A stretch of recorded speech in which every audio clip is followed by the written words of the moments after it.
this one.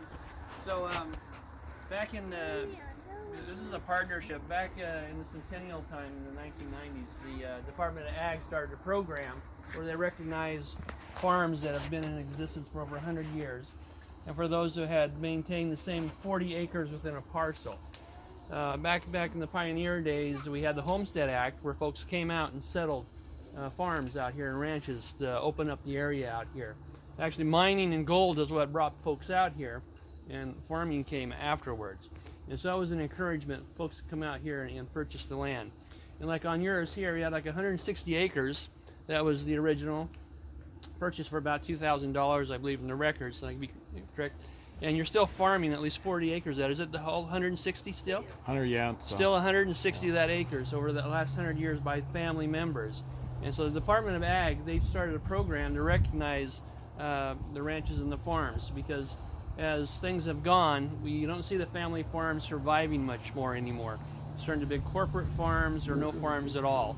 And so it was very important even back in the 90s, and we've kept this program going. So the Historical Society came alongside and partnered with the Department of Ag, and now we do all the applications for them. It's a joint partnership. And so between the Department of Ag and the Historical Society and the Governor's Office, we make sure we get out there. And we do encourage people to apply. There's a lot of ranches and farms out there, and it's not a very difficult task to do, really. If you've got some paperwork and time to do a little research, it goes pretty straightforward, and the Historical Society staff will help to accomplish that.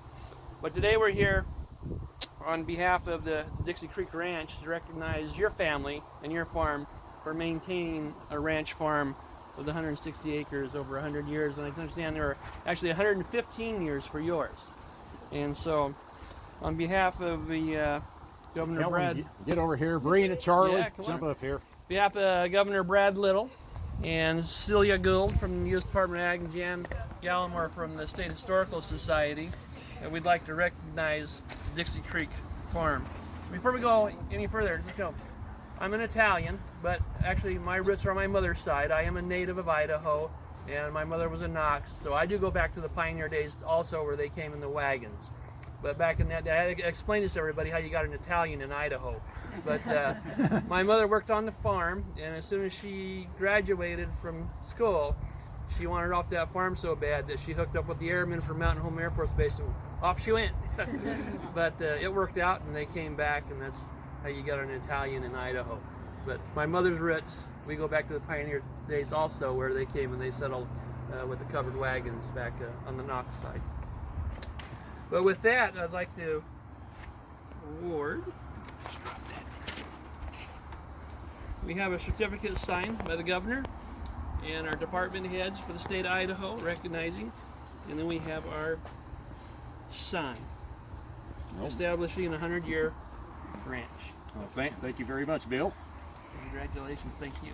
And stay here and grab a hamburger. Governor Little is some of my relation. Yeah.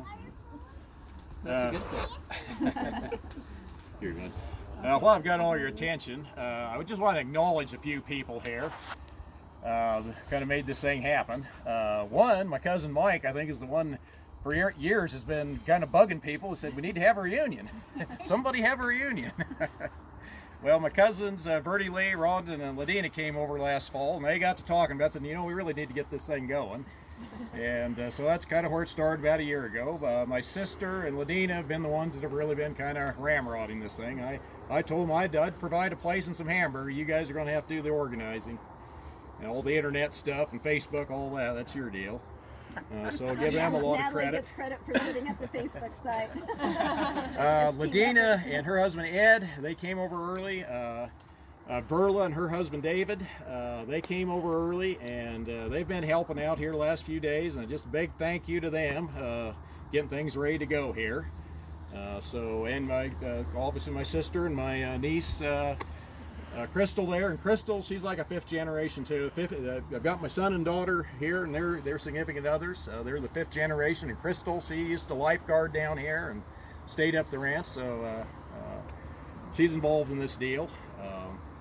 Want to recognize a few that are, I guess, be diplomatic here, our more senior members. Mentioned Joe and Elsie are here. through Joseph and Alma. My Aunt Lois and Uncle Don are here. Aunt Lois is the last of the 10 children of Grandpa Elbridge. I gave you a little of the history up there at the cemetery, but Grandpa married Annie Mackey, had 3 children, Agnes, Delbert, and Juna. Annie passed away. He married our grandmother Helen Gallahan, who was on this place, and they had 8 more children. They had Ethel, Wilma, Bob, Mary Lou, who died as a young child, and my dad Kedrick, Wally, Claude, and Lois. I think I got them all in there. Correct me if I missed one. Good job. There were 10 of them. So I want to recognize all those, and again, my Aunt Lois and Uncle Don here today. I think we're, let's see who else. Diana Thorson's here and her family through Aunt Juna, right over here. Marlon Patterson was through Ethel. You heard Joe talk about the Great Four there. His grandmother Ethel, his parents were Bill and Isla Patterson. Isla did a lot of, and his grandmother Ethel, a lot of the research on this place. And he's a genealogist. Ask him. He's got his board over there showing the Pickett family. I think Claudia Holmes is going to try to be here, and Karna. I haven't seen him yet, but I think they were going to try to be here. Anyway, I wanted to recognize some of those. I think I got everybody I wanted to make sure and thank. If I didn't, I'm sorry. I want to welcome you all. It's going to be kind of hot. The house is open. We've got chairs and places to sit in there if you need to go in. There's bathrooms, 2 bathrooms, one to the right, one to the left through our master bedroom. Feel free to go there. Bathroom down here at my dad's house too. So there's 3 bathrooms available, and you get hot, go in. Oh, another family I want to recognize, Todd and Donna Nelson are here. And most of you won't know them. Donna comes from a long-time family. I think their farm would be probably a 100-year farm as well, the Goulds up at Council. And Donna and Todd, we met them at the Presbyterian Church in Weiser here a few years ago. And Donna knew there was a Pickett lineage there. And here just recently, she was on the 23andMe thing. She got a hold of Jim. And they got to talking, and Jim said, yeah, Alan's my cousin. We're having a family reunion. Anyway, Donna's great-grandmother Rachel, not our Aunt Rachel, but her great-grandmother was a sister to Joseph Pickett, and they were the children of Abington, who his children, Bill, who was the son of Joseph, came out here. But anyway, Joseph and Rachel were brother and sister. And so anyway, Donna, she comes from the Abington Pickett line as well. And I invited them to come down here. And they're here with their son, Jeff. So anyway, I think I got everybody. So let's go ahead and get started eating. Thank you again for you coming.